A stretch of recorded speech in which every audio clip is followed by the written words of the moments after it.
Référentiel de psychiatrie et d'addictologie, item 73, addiction au tabac. Grand 1, épidémiologie. Grand 2, troubles addictologiques liés à l'usage de tabac.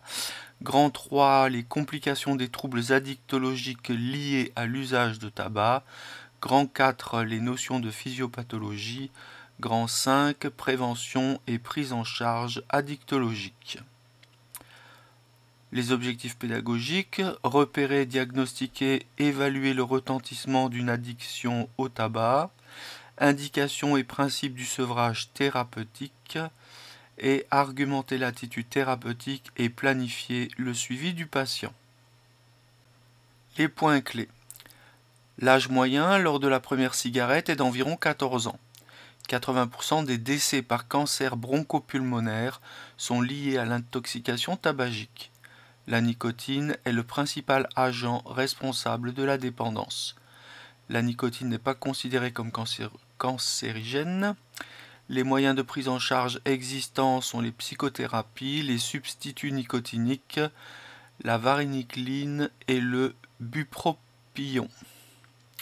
La prise en charge à long terme permet un maintien de l'arrêt de l'usage, une adaptation du traitement médicamenteux et une surveillance régulière du patient. Grand 1, épidémiologie.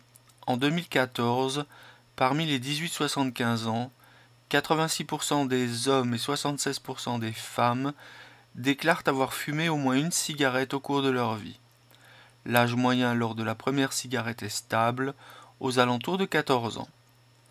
La prévalence des fumeurs a augmenté dans la population âgée de 15 à 75 ans, passant de 32% en 2005 à 34%, 37% des hommes et 30% des femmes en 2010. 49% des fumeurs réguliers présentent des signes de dépendance. En 2014, il y avait 13,3 millions de consommateurs quotidiens de tabac en France métropolitaine, parmi les 11-75 ans. L'intoxication tabagique est responsable dans le monde d'un décès sur 10, plus de 5 millions de personnes par an. En France, elle représente la première cause de décès évitable, avec 73 000 décès prématurés chaque année. Parmi les personnes âgées de 18 à 75 ans, 25% déclarent avoir déjà essayé la cigarette électronique au cours de leur vie. Parmi les fumeurs, ils sont 57% à l'avoir essayé. L'usage actuel de la cigarette électronique concerne 6% de l'ensemble des 18-75 ans, dont la moitié en fait un usage quotidien. 75% des vapoteurs sont aussi fumeurs réguliers de tabac.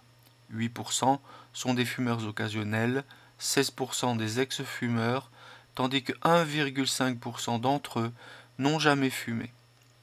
La durée de l'intoxication tabagique est le facteur de risque le plus important de complications liées au tabac. Doubler la dose multiplie le risque de cancer par 2, alors que doubler la durée le multiplie par 16, voire 23. Point 2. Les troubles addictologiques liés à l'usage de tabac. 2.1. Usage de tabac nocif pour la santé. Critères de la CIM-10. Voir chapitre introductif de la partie addictologie du référentiel. 2.2. Dépendance au tabac. Critères de la CIM-10. Voir chapitre introductif de la partie addictologie du référentiel. Point 3. Les complications des troubles addictologiques liés à l'usage de tabac. 3.1. Les complications médicales non psychiatriques. Alors, néoplasique, l'intoxication tabagique est responsable de 25% de l'ensemble des cancers. Cancer bronchopulmonaire, 80% des décès par cancer bronchopulmonaire. Cancer épidermoïde de l'œsophage. Cancer de la vessie. Cancer oropharyngé. Cancer du larynx. Cancer du pancréas. Cancer du rein. Pulmonaire, complications médicales pulmonaires, bronchopneumopathie chronique obstructive chez 15% des fumeurs, donc bronchopneumopathie chronique obstructive, emphysème, bronchite chronique, insuffisance respiratoire chronique. Complications médicales cardiovasculaires. L'intoxication tabagique représente la première cause de mortalité cardiovasculaire évitable et le premier facteur de risque cardiovasculaire de la femme non ménopausée. Insuffisance coronarienne. Fumée multiplie par 3 le risque d'infarctus du myocarde. Artériopathie oblitérante des membres inférieurs. Hypertension artérielle, cardiopathie hypertensive, anévrisme de l'aorte abdominale, accident vasculaire cérébral. Complications médicales dermatologiques, augmentation de la sévérité de l'acné, accélération du vieillissement cutané, coloration des ongles, sécheresse cutanée. Et autres complications médicales non psychiatriques, coloration brune ou noire des dents, parodontie, déchaussement des dents, polyglobulie, polynucléose, diminution de la fécondité, accouchement prématuré, retard de croissance intra-utérin, mort fœtale in utero, GEU et fausse couche. Et enfin, les intoxications passives, multiplication du risque de cardiopathie ischémique et de cancer bronchopulmonaire, multiplié par 1,3, coronopathie, otite, asthme chez l'enfant, bronchite. 3.2 Les complications médicales psychiatriques. Beaucoup de patients atteints de troubles psychiatriques fument, puisqu'on retrouve 82% de fumeurs chez les patients atteints de schizophrénie et environ 56% de fumeurs chez les patients atteints de troubles bipolaires de l'humeur. Avant un sevrage tabagique, il est nécessaire de repérer l'anxiété et la dépression éventuelle, actuelle et sur la vie entière. Les fumeurs qui ont du mal à arrêter de fumer sont susceptibles de manifester une humeur dépressive. Les manifestations anxio-dépressives induites par le sevrage durent en général quelques semaines et ne nécessitent en général pas de prise en charge pharmacologique spécifique. Un soutien dans le cadre de la consultation est néanmoins nécessaire. Si les symptômes persistent, il est utile d'envisager une prise en charge spécifique, entre parenthèses psychiatrie.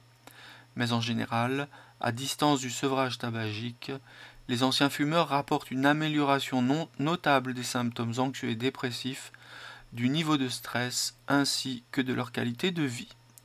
Le tabac pourrait favoriser le trouble panique en raison de ses effets stimulants. Point 4. Les notions de physiopathologie.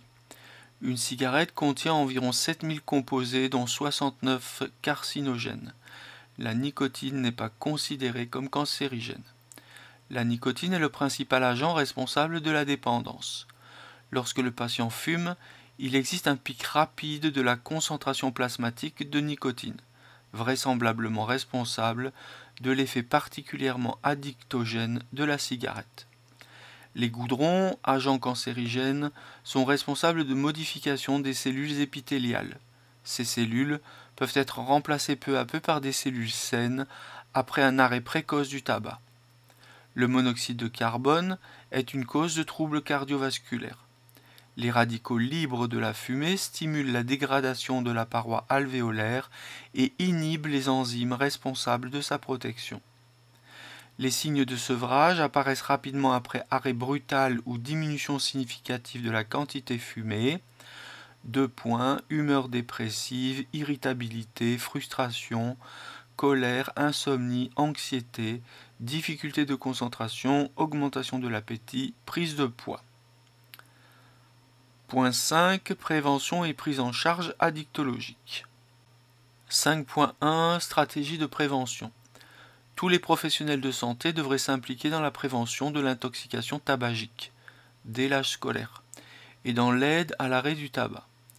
Les stratégies de lutte contre cette intoxication dont disposent les pouvoirs publics sont multiples et peuvent comprendre 2 une modification de l'environnement de l'individu, prix du tabac, accessibilité du tabac, réglementation de son usage, réglementation de sa promotion ou publicité, offre de soins et prévention, consultation de sevrage, dispositif tabac infoservice, patch nicotinique accessible et remboursable, et interdiction de fumer dans les lieux à usage collectif. une invitation de l'individu à changer son comportement. 2 points, information, communication, éducation pour la santé via des campagnes médiatiques, des documents, des actions de terrain. Ensuite, autre stratégie, des mobilisations collectives. Adaptations organisationnelles, engagement militant, lobbying. L'arrêt du tabac réduit la mortalité liée aux maladies cardiovasculaires et aux cancers bronchopulmonaires particulièrement. Les facteurs les plus prédictifs d'arrêt du tabac sont un bon niveau socio-économique, une faible consommation de tabac, l'absence d'entourage fumeur, une faible consommation d'alcool, un âge de début de l'intoxication tardif, une durée d'intoxication brève, un long délai entre l'éveil et la première cigarette, une forte motivation à l'arrêt. L'objectif de la prise en charge est l'obtention de l'arrêt de l'usage. 5.2 Dépistage. Tous les patients devraient faire l'objet, de manière systématique, d'une évaluation de leur consommation de tabac et faire l'objet d'un suivi de celle-ci. Le dépistage débute en posant au patient la question « Fumez-vous ?», puis en suivant un algorithme décisionnel pouvant déboucher sur la mise en place d'un traitement d'aide à l'arrêt du tabac. La consommation de tabac est parfois évaluée en paquets années.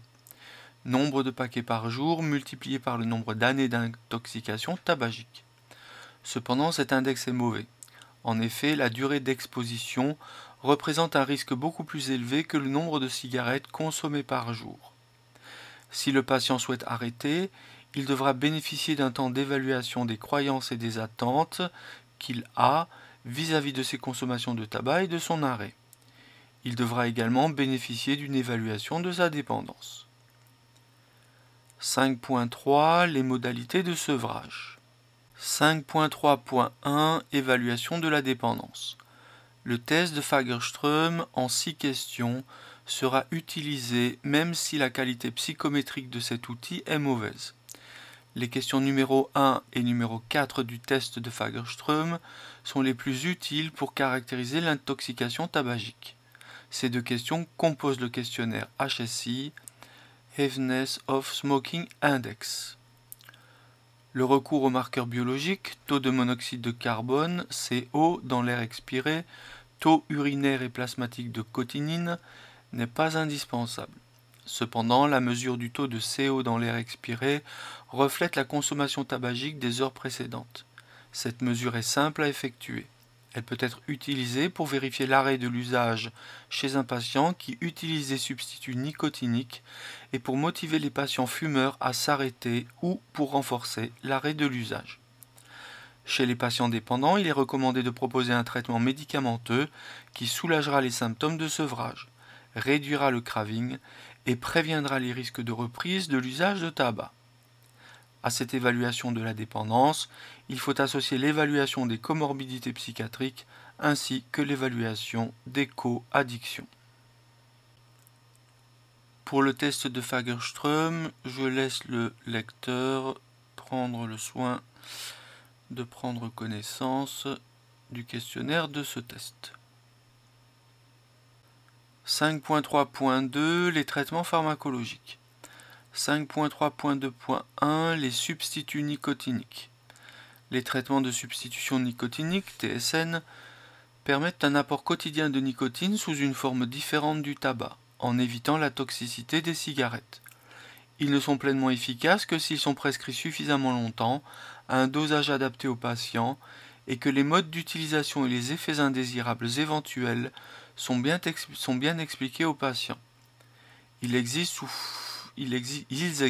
les substituts nicotiniques existent sous plusieurs formes de points. Les formes transdermiques, timbre ou patch, permettent une administration de nicotine sur 24 heures ou sur 16 heures. Les formes orales, gomme à mâcher, le taux maximal de nicotinémie s'observe 20 à 30 minutes après le début de la mastication. Les comprimés à sucer, pastilles à sucer, comprimés sublinguaux. Inhaleur apporte à chaque bouffée 1/10 de la nicotine libérée par une bouffée de cigarette. À l'administration de nicotine s'ajoute la prise en compte de l'aspect gestuel. et les sprays buccaux. Lors du traitement, les formes orales peuvent être associées au patch. Les effets indésirables sont modérés, régressent spontanément et rapidement après retrait du dispositif et dépendent des formes. Céphalée, palpitations, dysgeusie, hoquet, nausée, dyspepsie, douleur et paresthésie au niveau des tissus mous de la cavité buccale, stomatite, hypersécrétion salivaire, brûlure des lèvres, sécheresse de la bouche et ou de la gorge. Les patchs peuvent être responsables d'érythème et de prurite au point d'application. 5.3.3 Les traitements non pharmacologiques. Un accompagnement psychothérapique est recommandé lors de la prise en charge.